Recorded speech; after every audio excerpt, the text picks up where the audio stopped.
The massive chamber fell silent as the holographic display showed the latest reports from the outer rim. Admiral Sarah Chen watched the faces of the alien delegates around the circular table. Their expressions ranged from worry to outright fear. The Valorian representative, tall and proud with golden skin that gleamed under the chamber lights, leaned forward with his forearms crossed. "The situation grows worse by the day," he said in his deep voice. "3 more systems have gone dark. The Void Seekers are moving faster than our intelligence predicted.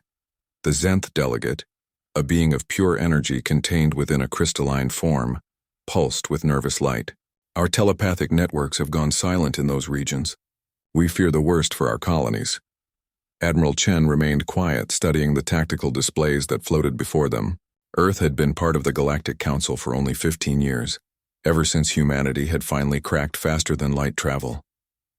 They were the newest members, the most primitive by the standards of species that had been traveling between stars for thousands of years. The ancient Kree Dominion's representative spoke next. The Kree looked like walking trees with bark-like skin and branches instead of arms. This one was old, probably over 800 years by human standards. When he spoke, his voice creaked like wind through old wood. "Honored members," the Kree said, "we have called this emergency session because the threat we face is unlike anything in recent memory. The Void Seekers have returned after 1,000 years of silence. Our ancestors fought them once before and barely survived. We cannot face them divided." The holographic display changed, showing star maps with red zones marking Void Seeker activity. The red was spreading like a disease across the outer spiral arms of the galaxy. "We need every ship, every weapon, every able body," continued the Valorian. "The combined fleets of our species might be enough to stop them, but only if we work together. Every member of the Council must contribute." All eyes turned to Admiral Chen. She was a small woman compared to most of the aliens in the room, with graying hair and calm brown eyes that had seen too many battles. Behind her stood her aide, Commander Jackson, and the Earth's diplomatic representative, Ambassador Williams. "Admiral Chen," said the Zenth delegate, its crystalline form flickering with impatience. "Earth has been silent during these discussions. We need to know where humanity stands." Sarah Chen stood slowly, her hands clasped behind her back. She had been expecting this moment since the emergency session began 3 hours ago. Earth had been watching the reports, analyzing the data, and discussing their options. The decision had been made before she even left Earth orbit. "Honored delegates," she began, her voice carrying clearly through the chamber's translation systems. "Humanity has reviewed all available information about this threat. We have studied your historical records and examined the tactical assessments. After careful consideration, Earth must respectfully decline to participate in this military alliance." The silence that followed was deafening. Even the usual background hum of the station's system seemed to fade away. The Valorian delegate's golden skin darkened with anger. The Zenth's crystalline form pulsed rapidly, and the ancient Kree's branches rustled with agitation. "Decline." The Valorian's voice boomed through the chamber.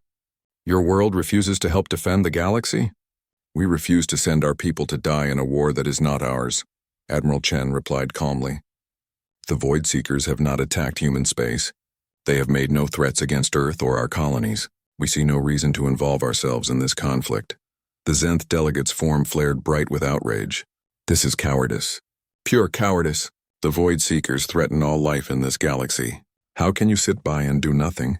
Commander Jackson stepped forward, but Admiral Chen raised her hand slightly, stopping him. She had dealt with angry aliens before, and she knew that losing her temper would only make things worse. "We prefer to call it prudence," she said. "Humanity has learned hard lessons about rushing into wars. We will defend ourselves if attacked, but we will not go looking for fights that do not concern us." The Kree representative's voice grew deeper, more ominous. "You forget, young species, that the galaxy is connected. When the Void Seekers finish with the outer systems, they will turn their attention inward. Eventually they will reach human space. If that happens, we will deal with it then," Admiral Chen replied. "Until then, Earth's position remains unchanged." Ambassador Williams cleared his throat and stepped forward. He was a diplomat by training and nature, always looking for ways to smooth over rough situations. "What Admiral Chen is saying is that Earth prefers to contribute in non-military ways.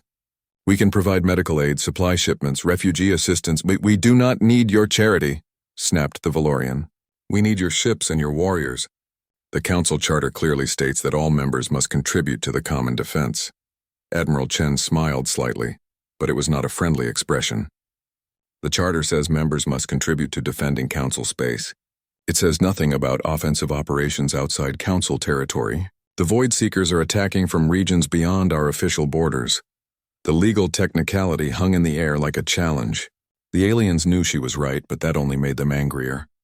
They had been counting on human support, even though humanity was the newest and supposedly weakest member of the Council. What they did not understand was why Earth was refusing. Humanity's military record was actually quite impressive for such a young spacefaring species. They had quickly established colonies on a dozen worlds, dealt efficiently with pirates and raiders, and their ships, while fewer in number than other species, had proven surprisingly effective in the small conflicts they had been involved in. The Zenth delegate pulsed with frustrated energy. "Your ships may be primitive, but you have numbers. Your population is growing faster than any other Council species. We need those numbers." "Our ships may be primitive," Admiral Chen agreed, "but they are ours. And our people volunteer to serve. They are not conscripted. I will not ask human families to sacrifice their children for a war they did not choose." The Valorian slammed one of his 4 fists on the table, causing the holographic displays to flicker. "This is exactly what we expected from your species. You humans are selfish, short-sighted creatures who think only of yourselves." The insult hung in the air like a toxic cloud. Commander Jackson's hand moved instinctively toward his sidearm, but Admiral Chen remained perfectly still. When she spoke, her voice was ice cold. "Careful, Valorian. You may find that you need our help more than you think." "We will remember this," the Zenth delegate said, its form dimming with what could only be described as disgust. "When the histories are written, they will show that Earth abandoned the galaxy in its hour of need." Admiral Chen nodded slowly. "I am sure they will write many things. The question is who will be alive to read them." The session continued for another hour, but it was mostly formal procedures and angry accusations. The other Council species made it clear that they considered Earth's refusal to be an act of betrayal. They would proceed with their alliance, but humanity would be excluded from all strategic planning and military coordination. As the delegates filed out of the chamber, the Kree representative approached Admiral Chen. Unlike the others, he seemed more thoughtful than angry. "Admiral," he said in his creaking voice, "may I ask you a personal question?" "Of course. Do you truly believe your species can remain neutral in this conflict? The Void Seekers are not like other enemies. They do not negotiate, they do not stop, and they do not show mercy. Eventually they will come for you." Admiral Chen studied the ancient alien's face. Unlike the others, he did not seem to be trying to convince her to change her mind. He appeared genuinely curious about her reasoning. "Perhaps they will," she admitted. "But if that day comes, they will find that humanity has been preparing for it. We may not want this war, but that does not mean we are unprepared for it." The Kree's branches rustled in what might have been amusement. "Your species is very young, Admiral. You have been in space for less than a century, part of the Council for barely 15 years. What could you possibly have prepared that would matter against an enemy that has destroyed civilizations for millennia?" Admiral Chen smiled, and this time there was something almost predatory in the expression. "That, honored delegate, is something I hope you never have to find out. The trip back to Earth took 3 days at maximum hyperspace velocity. Admiral Chen spent most of the time reviewing reports from human intelligence services and military planners. Earth had not been idle during their years in the Council. Human agents had been gathering information about every species, every technology, and every potential threat in the galaxy. The Void Seekers were certainly a threat, but they were not unknown. Human analysts had been studying every scrap of information about them since first contact with the Council. They knew how the Void Seekers fought, what their weaknesses might be, and most importantly, they knew why every previous attempt to stop them had failed. The problem was not that the Void Seekers were unstoppable. The problem was that every species that fought them tried to fight them the wrong way. They used traditional tactics, traditional weapons, and traditional thinking against an enemy that was anything but traditional. When Admiral Chen's ship reached Earth orbit, she was met by a priority message from Fleet Command.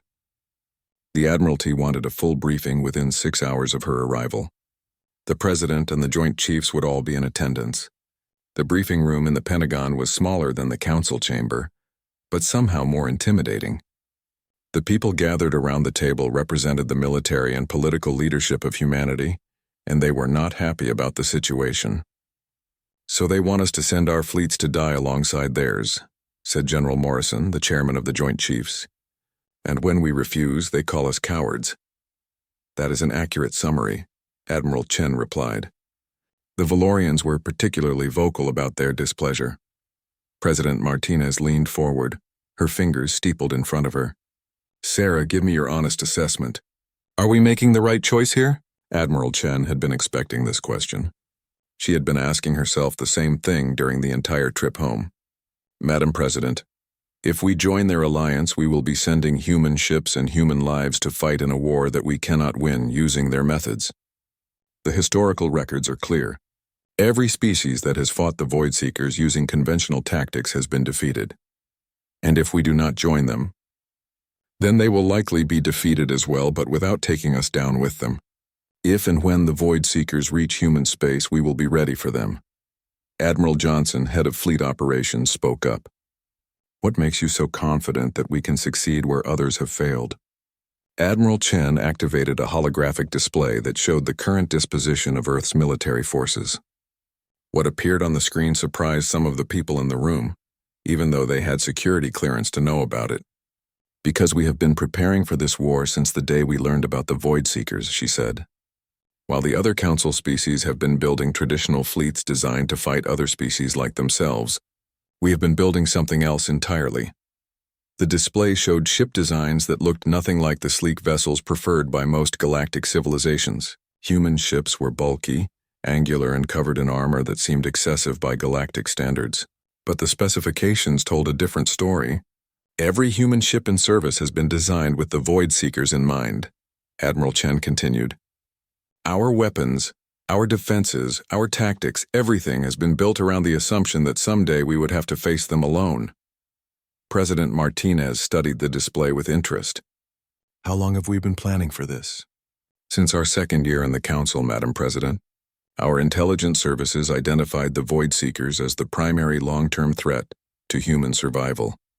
Everything we have done since then has been preparation for this moment." The room was quiet for several minutes as the leadership absorbed this information. Finally, the President spoke again. "What do you need from us, Admiral?" "Time, Madam President. Time for our preparations to be completed. And time for the other Council species to weaken the enemy before they reach us. Their sacrifice will not be in vain, even if they do not realize it." General Morrison leaned back in his chair. "This is a hell of a gamble, Sarah. If you are wrong about our ability to fight the Void Seekers, humanity could be wiped out." "If I am wrong," Admiral Chen replied, "then we were doomed anyway. At least this way we face extinction on our own terms, not as junior partners in someone else's doomed alliance." The meeting continued for several more hours, but the decision had already been made. Earth would maintain its position of neutrality, at least for now. The human fleets would continue their preparations, and the galaxy would have to face the Void Seekers without them. As Admiral Chen left the Pentagon that evening, she looked up at the stars and wondered how many of those lights would still be shining a year from now. The war had begun and humanity had chosen its path. Now all they could do was wait and prepare for what was coming. In the distance, she could see the orbital shipyards where the newest human warships were taking shape. They were magnificent and terrible machines designed for a single purpose. When the time came, the galaxy would learn what humanity was truly capable of. But not yet. For now, Earth would watch and wait while others fought and died. It was not a choice that would make them popular, but Admiral Chen believed it was the right one. Time would tell if she was correct. The war had been raging for 6 months, and the news from the front lines grew worse with each passing day. Admiral Chen stood in the command center of Luna Station, Earth's primary military coordination facility, watching the tactical displays that showed the current state of the galaxy. Red zones marked areas under Void Seeker control, and they were spreading like a cancer across the star maps. 3 entire sectors had gone dark, their populations either dead or scattered as refugees fleeing toward the galactic core. "Latest casualty reports, Admiral," Commander Jackson said, handing her a data tablet. The numbers were staggering. The combined Council fleets had lost over 40% of their ships, and the Void Seekers seemed to be growing stronger with each victory.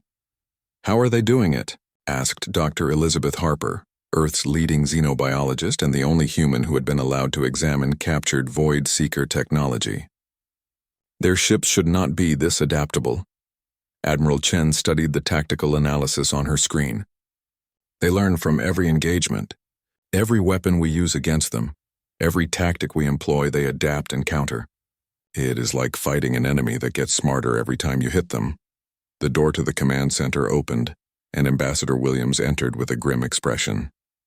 He had been spending most of his time dealing with refugee coordination and what little diplomacy was still possible with the other Council species. "Admiral, we have received another formal request from the Valorian Empire," he said. "They are asking us to reconsider our position. They are offering significant concessions, including shared command authority and access to their most advanced technologies." "What is the military situation in Valorian space?" Admiral Chen asked. Commander Jackson brought up the relevant displays. "Not good. They have lost their primary fleet base at Goldenheart, and their main battle fleet is down to 60% strength. Intelligence suggests they are falling back to their core worlds." Admiral Chen nodded grimly. The Valorians had always been the most militaristic of the Council species, proud of their warrior culture and advanced weapons technology. If they were struggling this badly, the other species were probably in even worse shape. "What about the Zenth Collective?" "Their telepathic networks are in chaos," Dr. Harper replied. "The Void Seekers seem to have found a way to disrupt their mental connections. Without their coordinated hive mind tactics, the Zenth fleets are fighting as individuals, and they are not trained for that." The situation was developing exactly as Earth's military planners had predicted. The Council species were fighting the Void Seekers using traditional fleet tactics, treating them like any other enemy. They were learning the hard way that the Void Seekers were not like other enemies. "Admiral," called Lieutenant Torres from the communication station, "we are receiving a priority transmission from Captain Rodriguez aboard the medical ship Mercy. She is requesting permission to enter the Kepler 442 system to assist with refugee evacuation." Admiral Chen walked over to the communication station. Captain Maria Rodriguez was one of Earth's most experienced medical officers, and the Mercy was the flagship of humanity's small but elite humanitarian fleet. "Put her through," Admiral Chen ordered. Captain Rodriguez appeared on the main screen, her tired face showing the strain of the past months. Behind her, the bridge of the Mercy bustled with activity as medical personnel prepared for another rescue mission. "Admiral, we have reports of approximately 50,000 civilians trapped on Kepler 442b. The planetary defense grid has failed, and Council evacuation ships cannot reach them due to Void Seeker patrol activity in the system." "What is the tactical situation?" Admiral Chen asked. "Long-range scans show a small Void Seeker presence, maybe a dozen ships. They appear to be hunting down fleeing transports rather than occupying the planet. If we move fast, we can get the civilians out before the main enemy fleet arrives." Admiral Chen considered the request. Officially, Earth was neutral in this conflict, but they had been providing humanitarian aid since the war began. Human medical ships had saved hundreds of thousands of refugees, and Earth's colonies had become temporary homes for displaced populations from a dozen different species. "Captain, are there any human civilians in that system?" "Negative, Admiral. The population is primarily Zenth colonists with some Valorian traders and their families." The distinction was important. Earth's official policy was to protect human civilians first, but they had been quietly extending that protection to anyone who needed help. It was a risk, but it was also the right thing to do. "Permission granted, Captain. Take escort vessels Hammer and Shield with you. If you encounter significant resistance, withdraw immediately." "Understood, Admiral." "Mercy out." The transmission ended, and Admiral Chen returned to studying the strategic displays. The Mercy's mission was small in the grand scheme of the war, but it represented something important. While the Council species saw Earth's neutrality as cowardice, humanity continued to save lives wherever possible.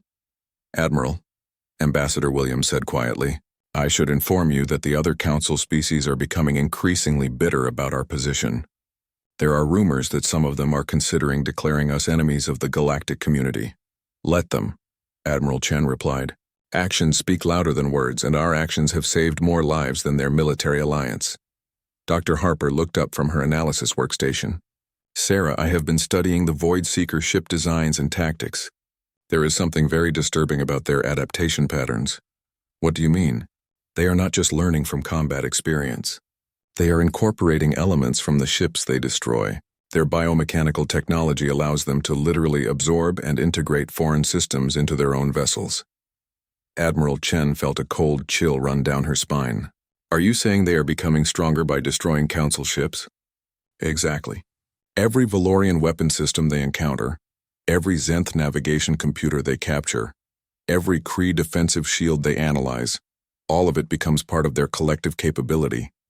The longer this war goes on, the more dangerous they become. Commander Jackson whistled softly. No wonder the Council fleets are losing so badly. They are essentially training their enemy how to fight them. The implications were staggering. The current strategy of wearing down the Void Seekers through attrition was not just failing. It was actively making the situation worse. Every battle the Council fleets fought was making their enemy stronger and more capable. How long before they complete their conquest of Council space? Admiral Chen asked. Dr. Harper consulted her projections. At the current rate of advance, they will reach the core worlds within 8 months. After that, they will start moving toward human space. 8 months. That was less time than Earth's military planners had hoped for, but it would have to be enough. The final preparations for humanity's secret weapons program were already underway, and the new ship designs were moving from prototype to production. The next few hours brought a steady stream of bad news from the front lines. The ancient Kree homeworld had fallen, its population of billions either dead or scattered. The Valorian Second Fleet had been ambushed and destroyed while trying to reinforce their border colonies. The Zenth telepathic relay stations were going offline one by one, cutting their species off from their hive mind coordination. But there was other news as well. Captain Rodriguez reported a successful evacuation from Kepler 442b, with all 50,000 civilians safely aboard refugee transports heading for human space. Similar rescue missions were taking place across the border regions, as Earth's medical and transport ships worked tirelessly to save anyone they could reach. The refugee camps on human worlds were growing larger every day. New Austin Colony had become home to over 1 million displaced Valorians. The research station at Proxima Centauri housed 20,000 Zenth refugees who were slowly learning to function as individuals rather than as part of their collective consciousness. Even some of the ancient Kree had found sanctuary on human worlds, their tree-like forms taking root in Earth's carefully maintained nature preserves. Admiral, Lieutenant Torres called out, we are receiving a transmission from the Valorian High Command. They are requesting an emergency conference with Earth leadership. Admiral Chen sighed. She had been expecting this. As the military situation deteriorated, the pressure on Earth to join the war would only increase. The other species were desperate, and desperate people often made poor decisions. Tell them I will meet with their representatives at the neutral station at Wolf 359. Standard diplomatic protocols. The meeting took place 2 days later in a sterile conference room that had been designed to accommodate multiple species. The Valorian delegation was led by High Admiral Korath, a massive warrior whose golden skin bore the scars of dozens of battles. With him came representatives from what remained of the other Council species. Admiral Chen, High Admiral Korath began without preamble. We must speak plainly. The war is going badly. We need Earth's help, and we need it now. My position has not changed, Admiral Chen replied calmly. Earth will continue to provide humanitarian aid, but we will not commit our military forces to this conflict. Your humanitarian aid, spat the Zenth representative, its crystalline form pulsing with angry light, means nothing if there is no one left to save. The Void Seekers are not just conquering our worlds, they are exterminating entire populations. Which is exactly why our medical ships and refugee camps are so important, Admiral Chen countered. We have saved millions of lives that would otherwise have been lost. High Admiral Korath leaned forward, his forearms spread wide in a gesture of desperation. Admiral, you must understand, this is not about pride or politics anymore. This is about survival. If the Council falls, the Void Seekers will turn their attention to human space. You cannot defend yourselves alone. That remains to be seen, Admiral Chen said quietly. The Kree representative, one of the few survivors from their species' leadership, spoke in his creaking voice. Admiral Chen, I remember our conversation from the first council meeting about this war.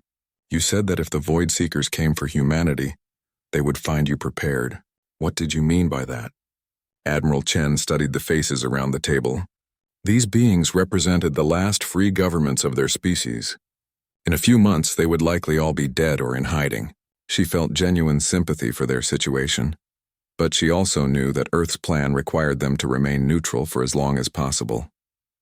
I meant that humanity does not make military commitments lightly, she said carefully. When we fight to win. Then fight with us. High Admiral Korath slammed one of his fists on the table. Your ships may be few in number, but they are well designed. Your people are experienced fighters. Together we might be able to turn the tide. Or we might all die together, Admiral Chen replied. The historical record is clear, High Admiral. Every species that has fought the Void Seekers using conventional fleet tactics has been defeated. What makes you think this time will be different? The question hung in the air like an accusation. The alien delegates looked at each other uncomfortably because they all knew she was right. They were fighting the same war their ancestors had fought 1,000 years ago, using the same tactics and getting the same results. Because this time we have more ships, better coordination, improved technology, the Zenth representative said, but its tone lacked conviction. And the Void Seekers have had 1,000 years to prepare, Admiral Chen pointed out. They are not the same enemy your ancestors faced. They have evolved, adapted, grown stronger, but your tactics remain essentially unchanged. High Admiral Korath's golden skin darkened with anger. Then what would you have us do? Surrender? Allow them to exterminate every free species in the galaxy? I would have you survive, Admiral Chen said softly. Evacuate your core populations. Scatter your fleets. Make the Void Seekers pay for every world they take. But do not throw away lives in hopeless battles. Run and hide like cowards, the Zenth representative pulsed with disgust. Live to fight another day, Admiral Chen corrected. There are worse things than tactical withdrawal. The meeting continued for several more hours, but it achieved nothing. The council species were too proud to admit that their strategy was failing, and too desperate to consider alternatives. They would continue to fight until they were all dead or defeated, and then the Void Seekers would turn toward human space. As Admiral Chen prepared to leave the station, High Admiral Korath approached her privately. The massive Valorian warrior looked older than she remembered, worn down by months of losing battles and watching his people die. Admiral, he said quietly, may I ask you something? Of course. When the Void Seekers finish with us and come for your people, will you remember this conversation? Admiral Chen looked into the alien's four eyes and saw genuine pain there. This was a being who had spent his entire life protecting his people, and he was watching them die despite his best efforts. High Admiral, I will remember many things about this war. I will remember the courage of your people in the face of impossible odds. I will remember the sacrifices made by beings who fought for something greater than themselves. And I will remember that when the time came to choose between survival and honor, different species made different choices. And which choice will history judge as correct? That depends on who survives to write the history, Admiral Chen replied. The trip back to Earth gave Admiral Chen time to think about the meeting and its implications. The Council species had perhaps 6 months left before their final defeat. After that, humanity would face the Void Seekers alone, with only their preparations and their secret weapons to protect them. She activated her personal communication system and sent a priority message to Earth's military leadership. The time for preparation was almost over. Soon it would be time for action. When her ship reached Luna Station, Admiral Chen was met with both good news and bad news. The good news was that the final phase of humanity's secret military program was ahead of schedule. The new weapon systems were ready for deployment, and the specially designed ships were rolling off the production lines faster than projected. The bad news was that the Void Seekers had accelerated their advance. The Valorian core worlds were under direct attack, and the last Zenth collective nodes were being systematically destroyed. The ancient Kree civilization was now nothing more than scattered refugees hiding in the outer systems. Admiral Chen stood in her office, looking out at the stars through the reinforced viewport. Somewhere out there, entire civilizations were dying, while humanity watched from the sidelines. It was not an easy burden to bear, but it was necessary. The galaxy was about to learn that sometimes the most dangerous enemy was the one who refused to fight until the fight came to them. When that moment arrived, the Void Seekers would discover that humanity had not been hiding out of fear. They had been preparing. Captain Maria Rodriguez stood on the bridge of the hospital ship Mercy, watching the tactical display as they approached the Kepler 186 system. The readings showed massive destruction ahead, another world falling to the Void Seekers' relentless advance. But there were still life signs on the planet's surface, and where there was life, there was hope for rescue. "Captain, we are receiving multiple distress signals from the surface," reported Lieutenant Kim at the communication station. "Approximately 20,000 survivors scattered across 3 cities. Mixed populations, including families with children." Maria nodded grimly. The war had been raging for 8 months now, and the pattern was always the same. The Void Seekers would arrive in overwhelming force, destroy the planetary defenses, and then systematically hunt down any survivors. Those who escaped the initial assault had perhaps days or hours before the killing machines found them. "What about escort vessels?" she asked Commander Torres, her second-in-command. "The destroyers Lightning and Thunder are maintaining perimeter patrol. No sign of enemy activity in the outer system, but long-range sensors are picking up something massive moving in from the direction of the Galactic Rim." Maria studied the sensor readings. Whatever was coming was big, probably the main Void Seeker fleet arriving to finish what their advanced scouts had started. They would have a narrow window to evacuate as many civilians as possible before the system became a death trap. "Signal the escort destroyers. Tell them to maintain their patrol but be ready to cover our withdrawal if needed." "How long until the transport ships arrive?" "The civilian evacuation fleet is 6 hours out," Torres replied. "Captain Chen's convoy from New Beijing Colony, plus 3 Valorian refugee ships that volunteered to help. 6 hours. Maria had been running rescue missions long enough to know that 6 hours could feel like 6 years when you were racing against death. But they had to try. Every life saved was a victory against an enemy that seemed determined to exterminate all organic life in the galaxy. "Take us into orbit, Helm. Launch all medical shuttles as soon as we reach the survivors' positions. I want everyone off that planet before the main enemy fleet arrives." The Mercy was not a warship, but she was something just as important in this war. She was hope made manifest, a symbol that not everyone had given up on saving lives. The ship's medical bays could handle thousands of casualties. Her shuttles could evacuate entire cities, and her crew had saved more lives than many military vessels had taken. As they entered orbit around Kepler 186b, the scope of the destruction became clear. The planet's major cities were burning, their defense platforms reduced to twisted metal drifting in space. But the sensors also showed clusters of life signs in various locations, groups of survivors who had managed to escape the initial assault. "Captain," Lieutenant Kim called out, "we are receiving a transmission from the surface. It is coming from what looks like a school that was converted into an emergency shelter." "Put it through."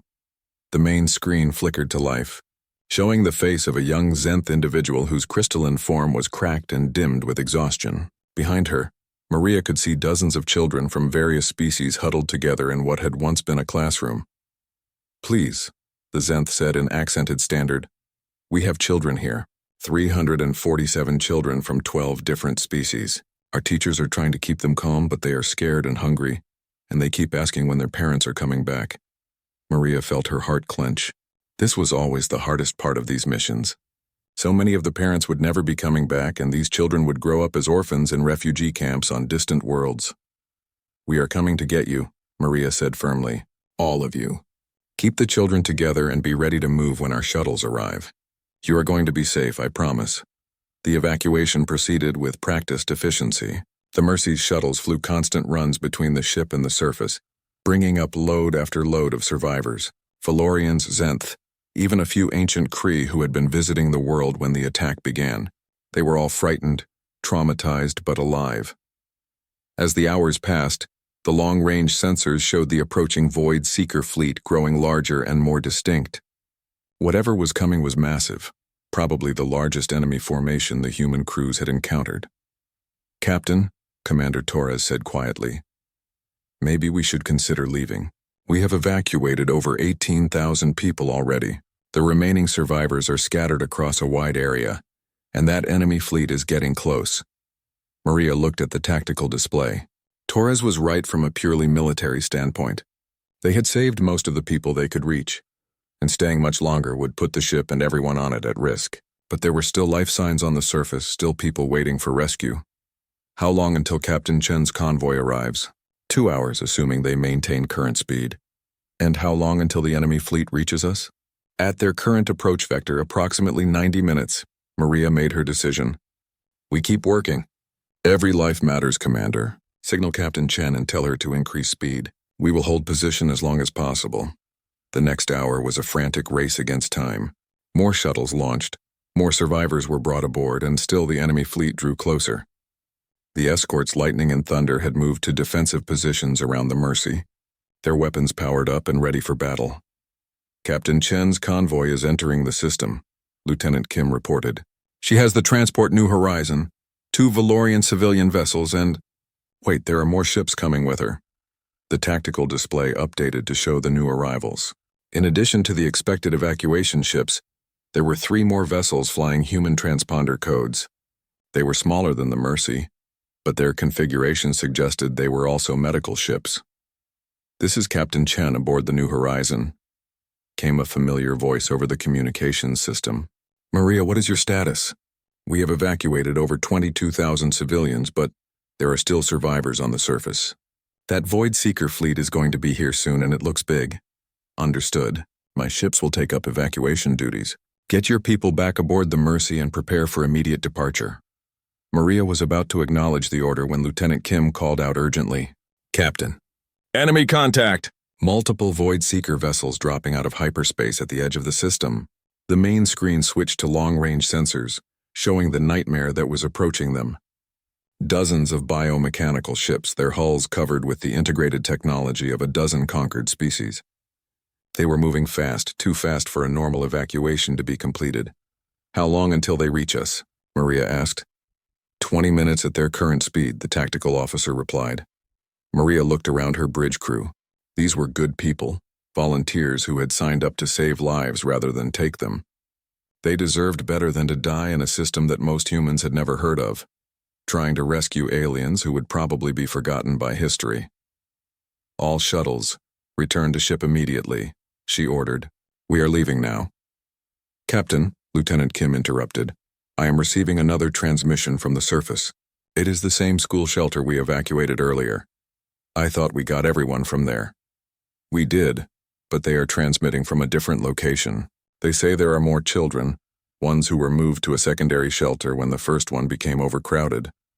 Maria closed her eyes for a moment. More children. Always more children.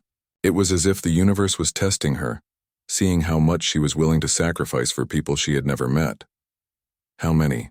They say approximately 200, ages ranging from infants to adolescents.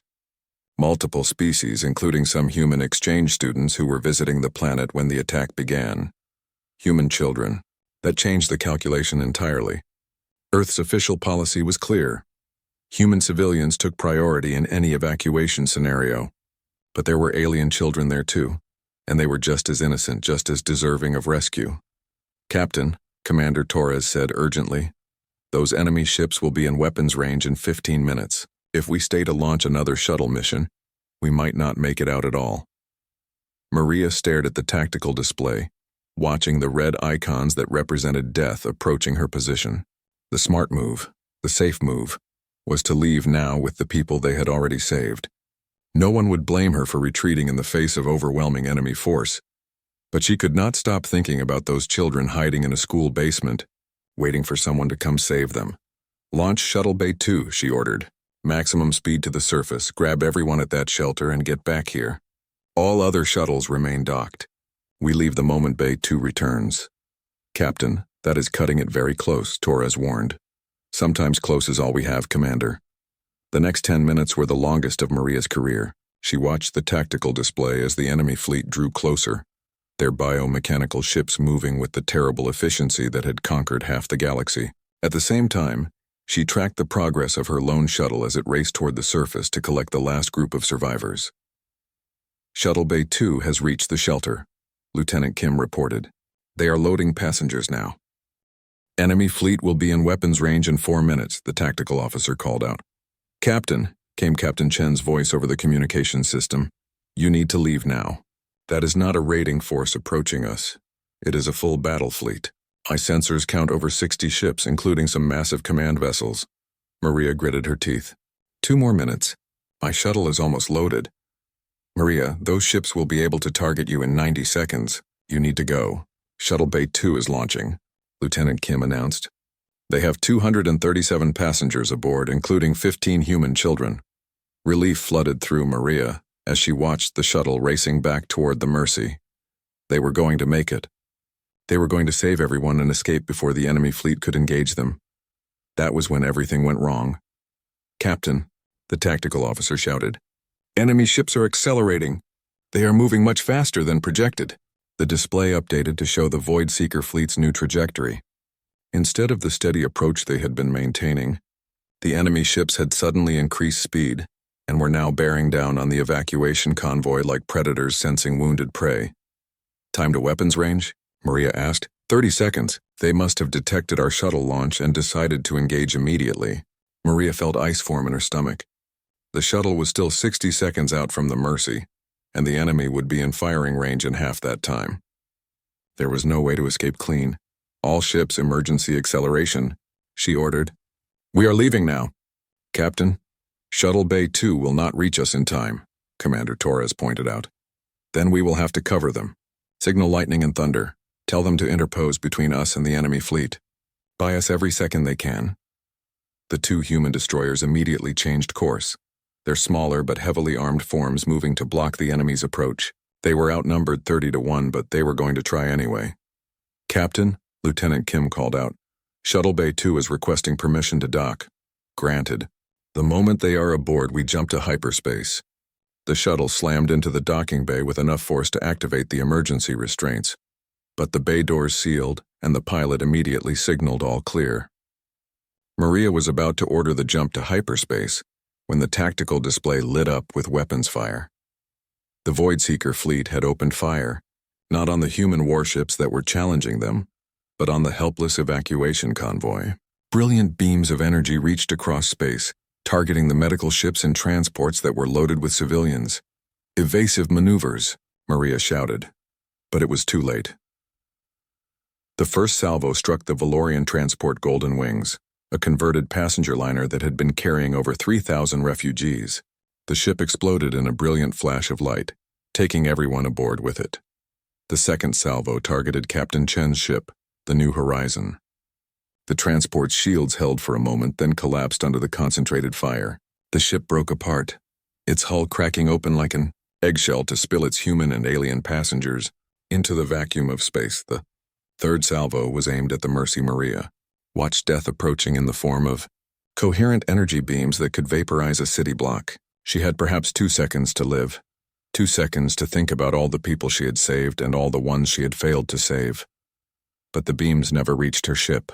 The destroyer Lightning threw itself into the path of the enemy fire, taking the full force of the salvo meant for the medical ship. The smaller vessel was destroyed instantly, but its sacrifice bought the Mercy the time it needed. Jump now, Maria screamed.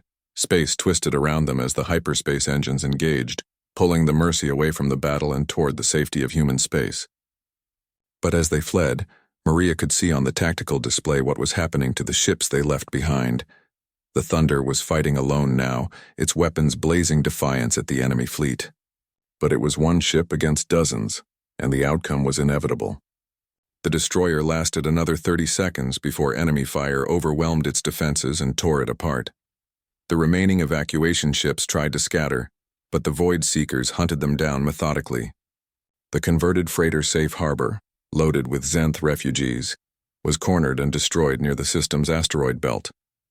The medical ship Healing Touch, crewed by Valorian volunteers, made it almost to the hyperspace jump point before enemy fire caught up with it. In less than 5 minutes, 12 ships and over 15,000 innocent civilians were dead. The only survivor of the evacuation convoy was the Mercy, and only because 2 human destroyers had sacrificed themselves to save her.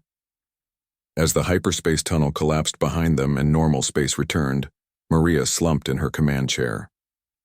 They had saved over 22,000 people from Kepler 186b, but the cost had been terrible. Good people were dead, brave crews who had volunteered to risk their lives saving others. Captain, Lieutenant Kim said softly. "We are receiving priority messages from Earth Fleet Command. They want a full report on what happened." Maria nodded numbly. She would have to tell Admiral Chen and the other Earth leaders about the disaster, about how the Void Seekers had deliberately targeted civilians and medical ships. She would have to explain how an enemy that was supposedly focused on military conquest had chosen to murder refugees and children.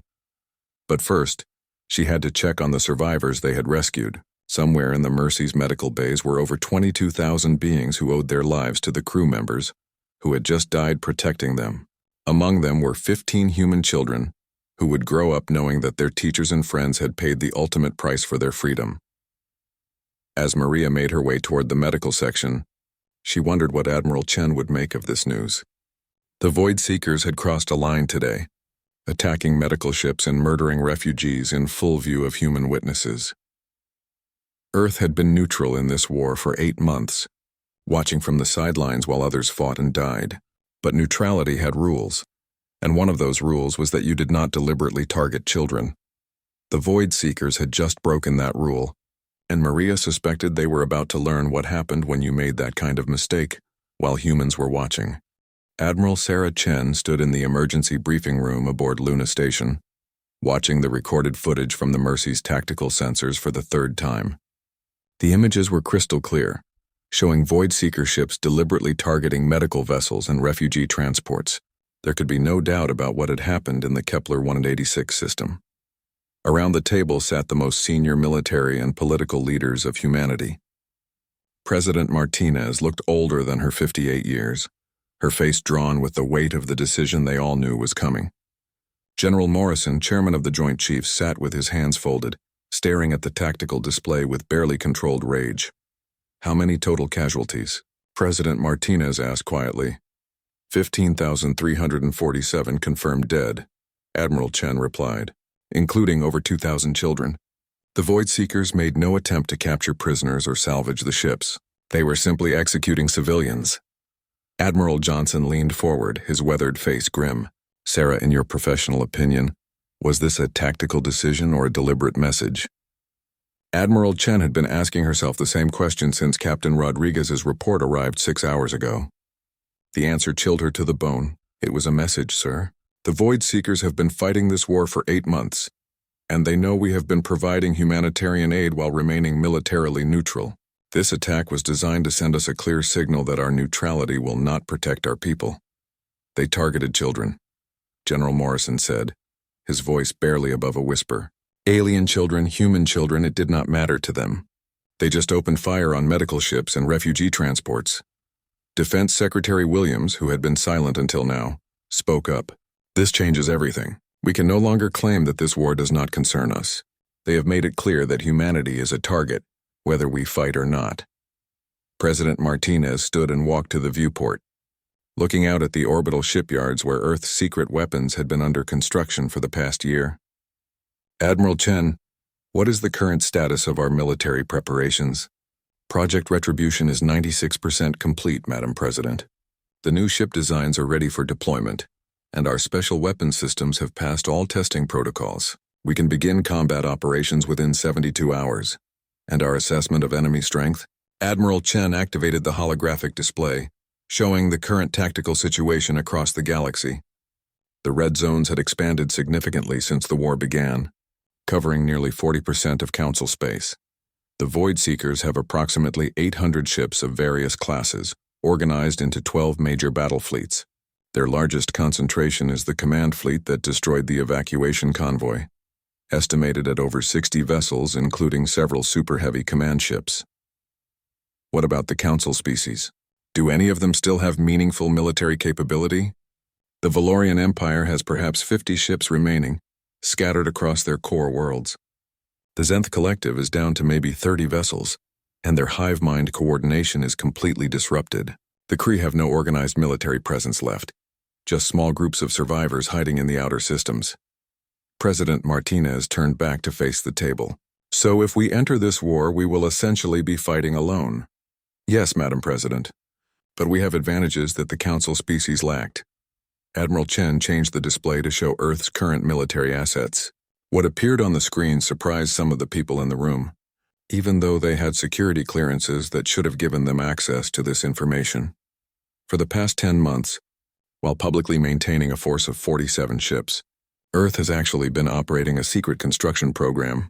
Our true fleet strength is currently 112 vessels, including 12 ships of a completely new class. The display showed ship designs that looked nothing like the vessels used by other galactic civilizations. These were not the sleek, elegant ships favored by most spacefaring species. They were blocky, angular, and covered with weapon systems that seemed excessive even by military standards. What exactly are we looking at? President Martinez asked. Madam President, meet the Retribution-class dreadnought, Admiral Chen said with something approaching pride in her voice. Each ship is 3 kilometers long, carries a crew of 8,000, and mounts weapon systems that do not officially exist in any galactic database. General Morrison studied the specifications with interest. What kind of weapons are we talking about? Quantum destabilization cannons capable of destroying matter at the subatomic level, gravitational manipulation devices that can create artificial black holes, nanomachine swarms designed to disassemble enemy ships from the inside out, and those are just the conventional weapons. Defense Secretary Williams looked up from his data tablet. What do you mean by conventional? Admiral Chen's expression grew darker. We have also developed weapons specifically designed to counter the Void Seekers' biomechanical technology. Viral programs that can infect their integrated systems, electromagnetic pulses calibrated to disrupt their neural networks, and chemical agents that can dissolve their organic components. The room fell silent as the implications sank in. Earth had not been building a fleet to fight other civilized species. They had been building a fleet specifically designed to exterminate the Void Seekers. How many people know about this program? President Martinez asked. Fewer than 500 individuals have complete knowledge of Project Retribution, Admiral Chen replied. Another 2,000 are aware of parts of the program but do not know the full scope. And the crews for these ships? All volunteers, Madam President. Every person serving aboard a Retribution-class vessel knows exactly what they have signed up for. They know that when we deploy these weapons, there will be no prisoners, no mercy, and no survivors. Admiral Johnson leaned back in his chair, absorbing the magnitude of what they were discussing. Sarah, you are talking about genocide. The complete extermination of an entire species. Yes, sir, I am. The Void Seekers have made it clear that they intend to exterminate all organic life in this galaxy. They have had 1,000 years to change their ways, and they have chosen instead to become more efficient killers. Today they murdered children in full view of our medical personnel. This is not a war between civilizations, it is a war between life and death. President Martinez returned to her seat at the head of the table. Ladies and gentlemen, we are faced with a decision that will define humanity's place in this galaxy for generations to come. Do we maintain our neutrality and hope that the Void Seekers will be satisfied with conquering Council space, or do we commit our people and our resources to a war that will likely end with the complete destruction of one side or the other? Madam President, General Morrison said firmly, they fired on medical ships carrying children, human children. Our neutrality ended the moment they pulled those triggers. Defense Secretary Williams nodded agreement. The political implications are clear. If we do nothing, we will be seen as abandoning not only our humanitarian principles but our own people. If we act, we send a message to the galaxy that there are lines that cannot be crossed. And the military implications? President Martinez asked. Admiral Chen stood and activated a new set of displays showing projected battle scenarios. Our analysis suggests that we can defeat the Void Seekers, but only if we commit completely to the effort. Half measures will fail, just as they have failed for every other species that has fought them. This must be total war. What are you recommending, Admiral? I recommend that we authorize immediate deployment of the Retribution fleet with orders to engage and destroy all Void Seeker forces. No negotiations, no prisoners, no mercy. We end this threat permanently. The debate continued for another 2 hours, but the outcome was never really in doubt. The footage from the Kepler 186 system had made the decision for them. You could not murder children in front of humans and expect them to remain neutral. Finally, President Martinez called for a formal vote. The decision was unanimous. Earth would enter the war against the Void Seekers with the full force of its secret military capabilities. Admiral Chen, President Martinez said formally, you are hereby authorized to deploy all available military assets against Void Seeker forces. Your mission is simple. Eliminate this threat to galactic civilization. Use whatever means are necessary. Understood, Madam President. What are your orders regarding coordination with surviving Council forces? Inform them that Earth is entering the war, but make it clear that we will be conducting our own operations. They can assist us if they choose, but we will not be constrained by their tactical limitations or political concerns. As the meeting broke up and the various officials departed to begin implementing the decision, Admiral Chen remained behind to study the tactical displays. In 72 hours, the Retribution fleet would begin its first combat operations. The Void Seekers thought they had sent humanity a message by attacking medical ships and murdering children. They were about to learn that humans had a message of their own to deliver. 2 days later, Admiral Chen stood on the bridge of the dreadnought Retribution, flagship of humanity's secret fleet. Around her, the ship's bridge crew made final preparations for combat operations. These were all volunteers, men and women who had trained for months to operate weapons that pushed the boundaries of galactic law and civilized warfare. "Admiral," reported Captain Stevens, the ship's commanding officer, "all systems are green across the fleet. 12 dreadnoughts, 36 heavy cruisers, and 48 destroyer escorts ready for hyperspace jump." Admiral Chen looked at the tactical display showing their target, the massive Void Seeker command fleet that had destroyed the evacuation convoy. Intelligence suggested it contained over 60 enemy vessels, including several of their largest command ships. "Signal the fleet," Admiral Chen ordered. "Begin Operation Retribution. Target coordinates are confirmed. We jump in 30 seconds." As the countdown proceeded, Admiral Chen thought about Captain Rodriguez and the brave crews who had died trying to save children they had never met. She thought about the 15,000 civilians who had been murdered simply because they were in the wrong place when humanity's enemies decided to send a message. 10 seconds to jump," Captain Stevens announced. Admiral Chen keyed the fleet communication system. "All ships, this is Admiral Chen. Remember why we are here. Remember what they did to innocent children and medical personnel. Show them what happens when humans decide that enough is enough. Jump." Space twisted around the human fleet as 12 hyperspace rifts opened simultaneously. In the space of a heartbeat, humanity's most powerful warships disappeared from Earth orbit and reappeared in the Kepler 186 system, where their enemies were celebrating their latest victory. The Void Seekers had made a terrible mistake. They thought they understood humanity's nature, based on 8 months of neutrality and humanitarian aid. They thought humans were soft, reluctant to fight, more concerned with saving lives than taking them. They were about to learn how wrong they were. Admiral Chen studied the tactical display as it updated to show enemy positions. The Void Seeker fleet was exactly where intelligence had predicted. Their biomechanical ships arranged in a defensive formation around the system's primary star. "Captain Stevens," she said calmly, "you may fire when ready." The first salvo from the Retribution fleet lit up space like a dozen newborn suns. Quantum destabilization cannons fired coherent beams of pure destruction, while gravitational manipulators created spatial distortions that tore enemy ships apart at the atomic level. Nanomachine swarms spread out like clouds of metallic death, seeking enemy hulls to dissolve and consume. The Void Seekers had fought dozens of species over the millennia, adapted to thousands of different weapons and tactics, but they had never faced anything like this. Human technology, developed in secret and designed specifically to counter their advantages, struck them like the wrath of an angry god. Within minutes, a third of the enemy fleet was simply gone, not just destroyed but completely eliminated at the molecular level. The survivors tried to adapt, to integrate the new threats into their biomechanical systems, but there was nothing left to study. Human weapons did not leave wreckage behind. "Admiral," Captain Stevens reported with something approaching awe in his voice, "enemy fleet is breaking formation. They appear to be attempting to retreat." Admiral Chen's expression was stone cold. "Signal all ships, no survivors. I want every single enemy vessel destroyed before they can report back to their commanders."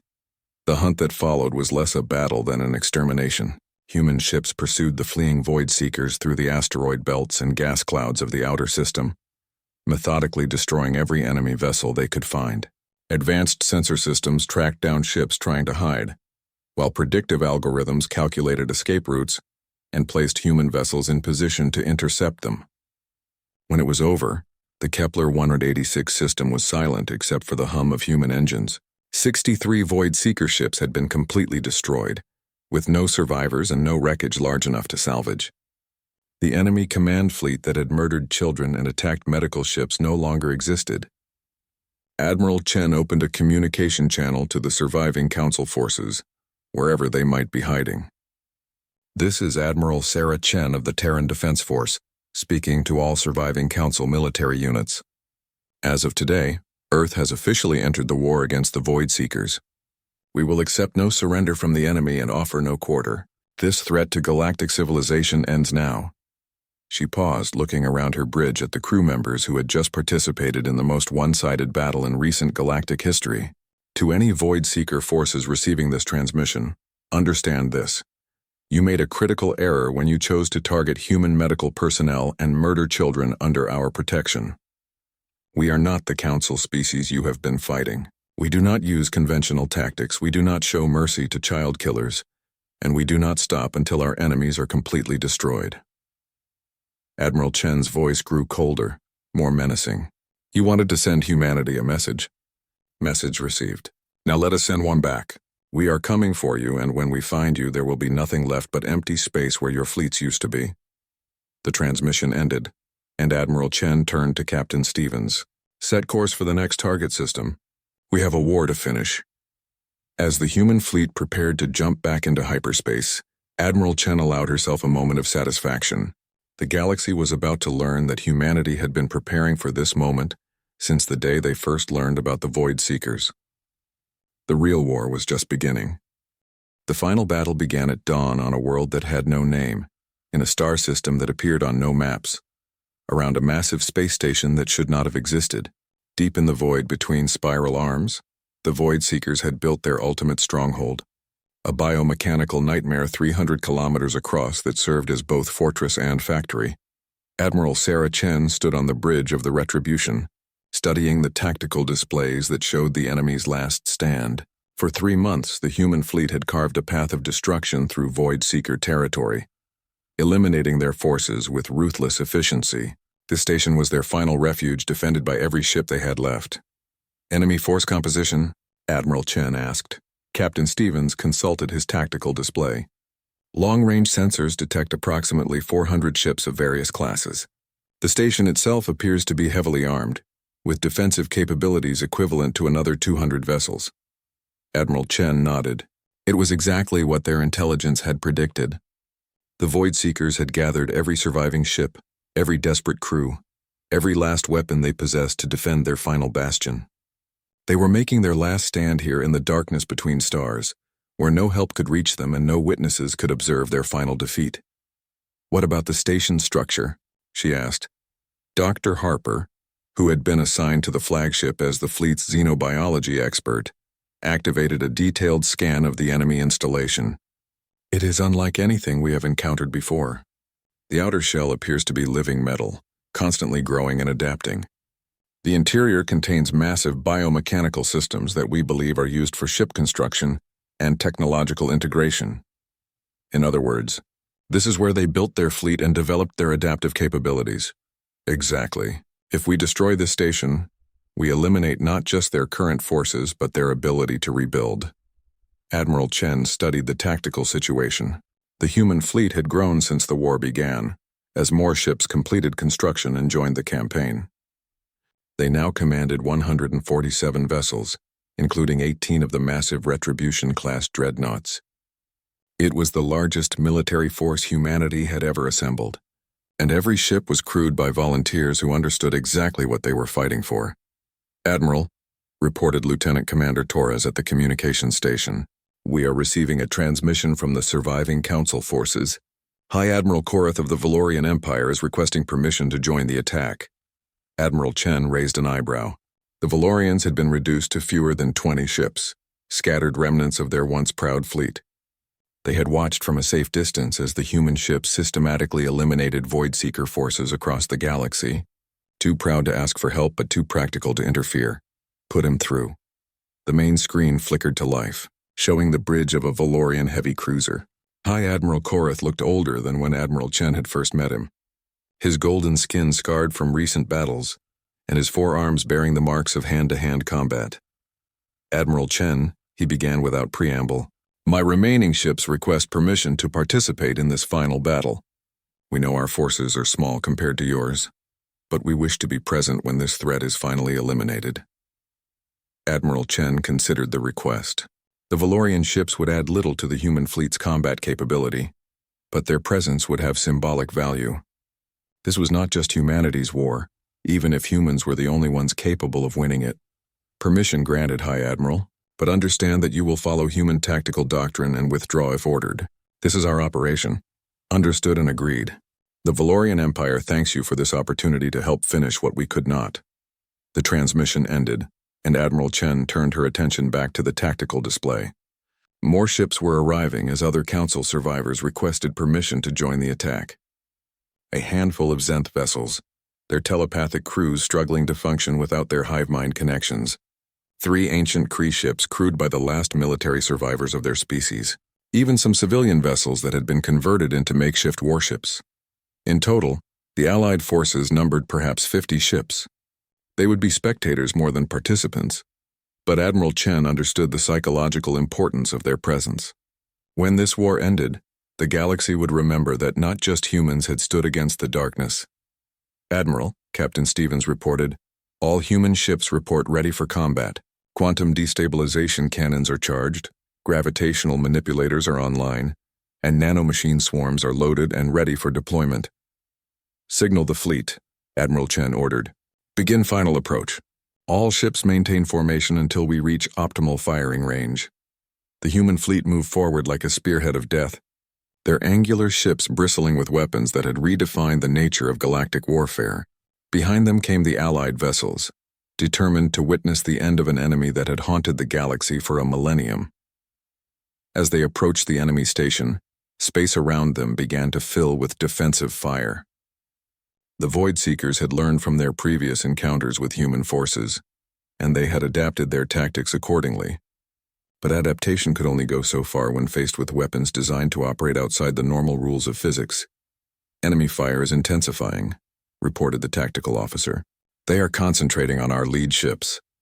All vessels, defensive formation Omega, Admiral Chen ordered. Let them show us everything they have learned. The first wave of enemy fire struck the human ships like a cosmic storm. Energy beams that could vaporize mountains, kinetic projectiles moving at significant fractions of light speed, and exotic weapons that twisted space-time itself. The Council species would have been annihilated by such firepower, their ships scattered like leaves in a hurricane. But human ships had not been built to fight other civilized species. They had been designed specifically to survive everything the Void Seekers could throw at them. Advanced shield systems absorbed energies that should have been impossible to contain, while armor plating incorporated materials that existed only in theoretical physics textbooks. Damage report, Admiral Chen called out as the barrage continued. Minor structural damage to 3 ships. No casualties, Captain Stevens replied.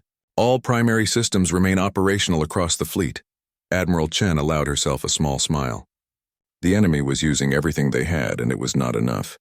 Human engineering, driven by the knowledge that this moment would eventually come, had proven superior to 1,000 years of Void Seeker adaptation. Signal all ships, she ordered. Commence primary bombardment. The human response was like nothing the galaxy had ever seen. 18 dreadnoughts opened fire simultaneously, their quantum destabilization cannon sending beams of pure annihilation across the void. Where the beams struck enemy ships, matter simply ceased to exist, leaving perfectly spherical holes in hulls that had been designed to adapt to any weapon. The gravitational manipulators activated next, creating spatial distortions that grabbed enemy vessels and crushed them like toys in the hands of an angry god. Ships that had survived the fire of a dozen species were compressed into points of ultra-dense matter, their crews and equipment reduced to exotic particles that quickly decayed into nothingness. The nanomachine swarms spread out like clouds of metallic death, seeking enemy hulls to dissolve and consume. These microscopic hunters had been programmed with detailed knowledge of Void Seeker biomechanical technology, and they went about their work with terrifying efficiency. Enemy ships simply began to come apart as their own integrated systems turned against them. But it was the viral programs that proved most devastating. Human computer specialists had spent months analyzing captured Void Seeker technology. learning how their biomechanical networks functioned. The viruses they had created were designed to be irresistible to the enemy's adaptive systems, appearing to be valuable technological upgrades right up until the moment they began destroying everything they touched. Within minutes, half the enemy fleet was gone. Not just destroyed, but eliminated so completely that no trace remained. The massive space station began to shudder as its defensive systems failed one by one. Its living metal hull unable to adapt fast enough to counter the multiple forms of attack it was facing. "Admiral," Dr. Harper called out with excitement in her voice. "The station's biomechanical matrix is collapsing. Their adaptive systems are being overwhelmed by the viral programs." On the main screen, they could see the enemy stronghold beginning to come apart. Sections of the living hull were dissolving, while other areas were being consumed by nanomachine swarms. The biomechanical systems that had been the source of Void Seeker power for a millennium were turning against themselves, infected by programs they could not identify or counter. The remaining enemy ships tried desperately to defend their last fortress, but they were facing weapons they had no defense against. Human technology, developed in secret and designed specifically to exploit every known weakness in Void Seeker systems, was proving irresistible. "Enemy fleet strength down to 100 ships and falling," reported the tactical officer. "The station's main power core is showing signs of instability." Admiral Chen watched the destruction with professional satisfaction. This was not just a military victory. It was the systematic elimination of a threat that had plagued the galaxy for centuries. When this battle ended, the Void Seekers would be nothing more than a historical footnote. "Admiral," Lieutenant Commander Torres called out, "we are receiving a transmission from the enemy station. It appears to be some kind of surrender offer." Admiral Chen's expression hardened. "Denied. We do not accept surrender from child killers." "Continue firing." The bombardment continued with methodical precision. Human ships worked their way through the remaining enemy vessels like surgeons removing a cancer. Each shot carefully aimed to ensure complete destruction. There would be no survivors, no prisoners, no possibility of the enemy rebuilding their forces. The massive space station was coming apart more rapidly now, its biomechanical systems unable to maintain structural integrity as the viral program spread through its networks. Sections the size of cities were breaking away and dissolving into component atoms, while the central core pulsed with unstable energy patterns. "Core breach imminent," Dr. Harper reported. "The station's power systems are cascading toward total failure." "All ships withdraw to safe distance," Admiral Chen ordered. "Prepare for secondary explosions." The human fleet pulled back to observe the final moments of their enemy's last stronghold. The space station, which had taken decades to grow and had been the source of countless nightmares across the galaxy, was now nothing more than a dying organism writhing in the void. The end came suddenly. The station's biomechanical core reached critical instability and collapsed in on itself, creating a brief but brilliant light that could be seen across several star systems. When the light faded, there was nothing left but empty space and the satisfied crews of human warships. "Scan for survivors," Admiral Chen ordered, though she already knew what the results would be. "Negative contacts," reported the tactical officer. "All enemy vessels and installations have been completely destroyed. No life signs detected anywhere in the system."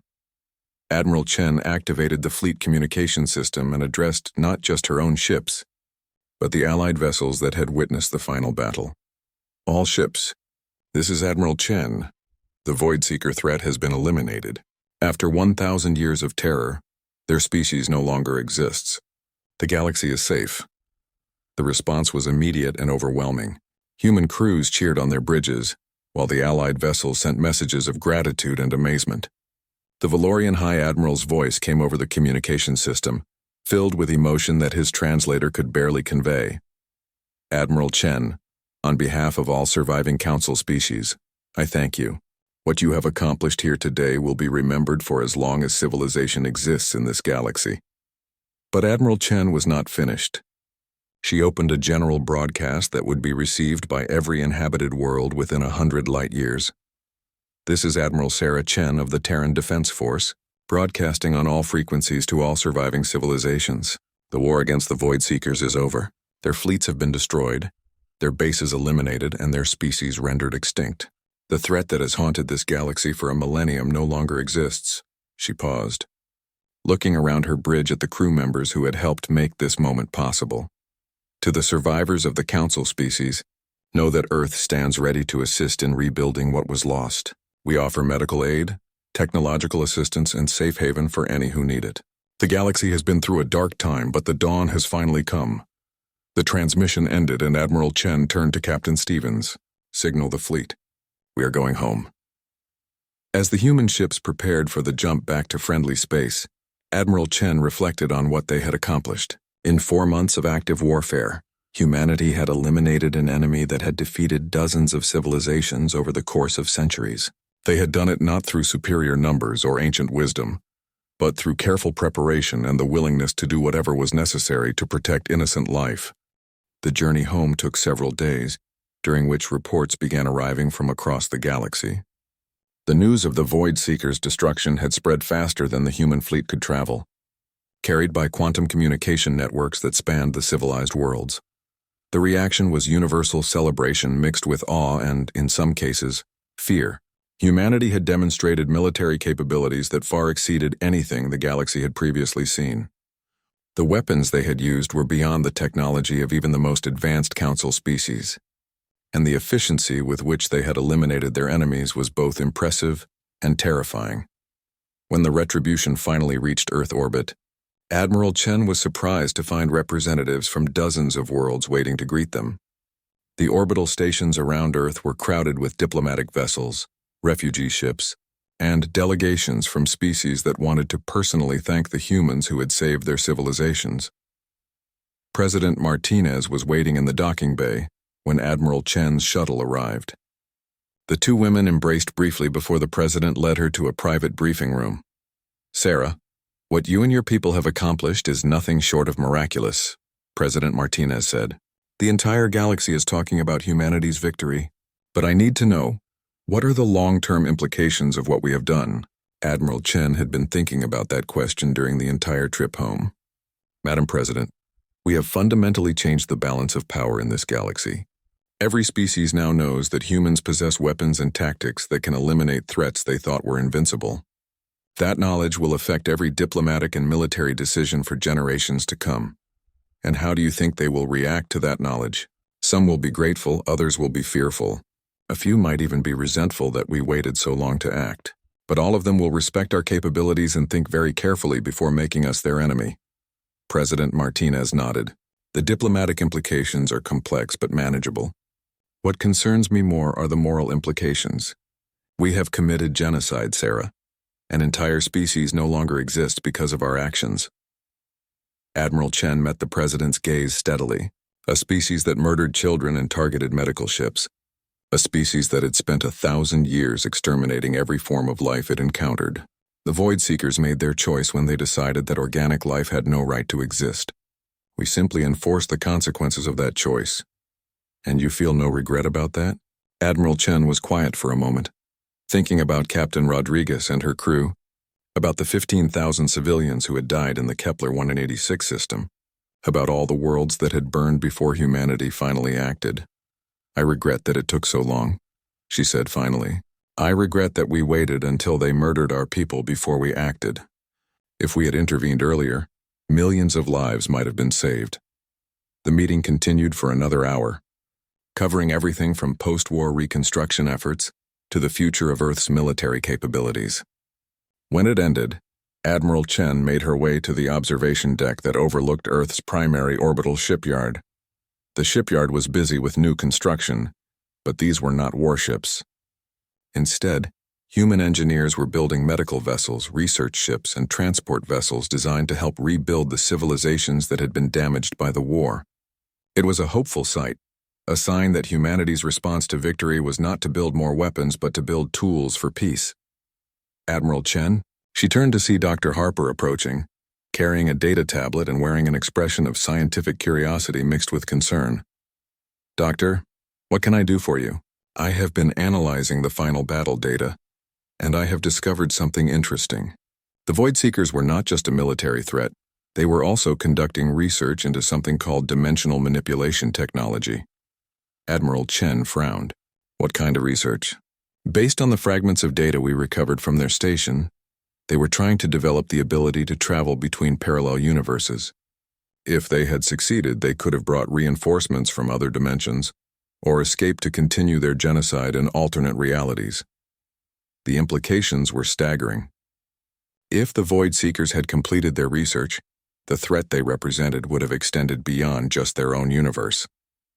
They could have become a multidimensional plague, spreading their destruction across infinite realities. How close were they to success? Admiral Chen asked. Unknown, but their research notes suggest they were making significant progress. Admiral, we may have eliminated this threat just in time. If we had waited much longer, the war might have become unwinnable. Admiral Chen stared out at the stars, thinking about all the decisions that had led to this moment. Humanity's refusal to join the war early, their secret military preparations, their willingness to use weapons that other species considered too dangerous to develop. Every choice had been criticized at the time, but in the end they had proven correct. A week later, Admiral Chen stood before a joint session of the reformed Galactic Council. The chamber was smaller than before, with many empty seats representing species that no longer existed. But there were also new faces, representatives of worlds that had been liberated from Void Seeker control, and were now free to participate in galactic civilization. Honored delegates, she began. Humanity stands ready to assist in rebuilding what was lost and protecting what remains. But we must also discuss the future, and how we can ensure that such a threat never arises again. The Valorian representative, now bearing the title of High Admiral since their previous leader had died in the war, leaned forward. Admiral Chen, your species has demonstrated capabilities that none of us fully understand. What assurances can you give that these weapons will not be used against us? It was the question Admiral Chen had been expecting. Earth's demonstration of overwhelming military superiority had saved the galaxy, but it had also made other species nervous about humanity's intentions. Hi, Admiral. I can offer you the same assurance we have always provided. Earth will defend itself and its allies, but we will not use our capabilities for conquest or oppression. We prefer to build rather than destroy, to heal rather than harm. But we will never again stand by while innocent beings are murdered by those who believe might makes right. The Zenth representative, one of the few individuals of their species who had learned to function without hive mind connections, pulsed with nervous energy. What about your weapons technology? Will you share it with the Council for defensive purposes? Admiral Chen shook her head. Some knowledge is too dangerous to spread widely. The weapons we used against the Void Seekers were designed for a specific enemy and a specific threat. In the wrong hands, they could cause more harm than good, but Earth will always stand ready to defend Council space against any similar threat. The ancient Kree representative, one of only a handful of survivors from their species, spoke in his creaking voice. Admiral Chen, your species has done something unprecedented in galactic history. You have eliminated a threat that has existed for a millennium, but you have also demonstrated that the balance of power has permanently shifted. How do we move forward from this point? Admiral Chen looked around the chamber at the faces of beings whose civilizations had been saved by human intervention. Some showed gratitude, others showed fear, and a few showed the kind of calculating intelligence that suggested they were already thinking about how to use or counter humanity's capabilities. We move forward together, she said simply. The galaxy has been given a second chance, and it is up to all of us to make the most of it. Earth offers friendship to all who desire peace, protection to all who face threats they cannot handle alone, and cooperation in building a future where no species needs to fear extinction at the hands of those who would destroy rather than create. The session continued for several hours, covering everything from trade agreements to mutual defense treaties. When it ended, Admiral Chen was approached by High Admiral Korath, who had been waiting patiently for a private conversation. Admiral Chen, he said quietly, I owe you an apology. When your species first refused to join our alliance, I called you cowards and isolationists. I was wrong. You were desperate and afraid for your people, Admiral Chen replied. Under those circumstances, anyone might have said similar things. Perhaps.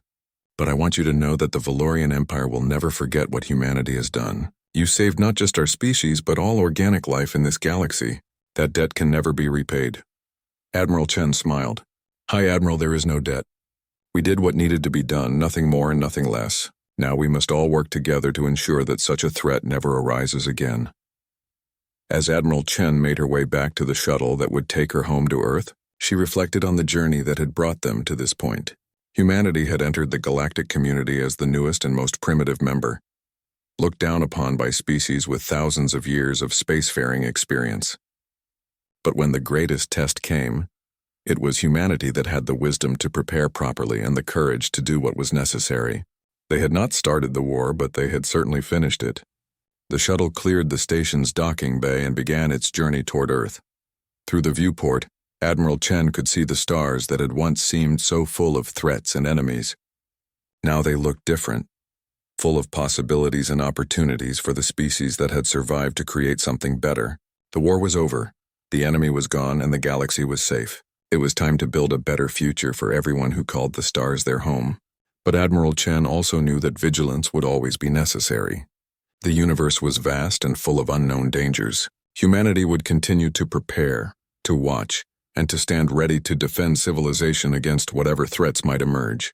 After all, as she had told the galaxy in her final broadcast, Earth doesn't start wars, but we sure as hell finish them.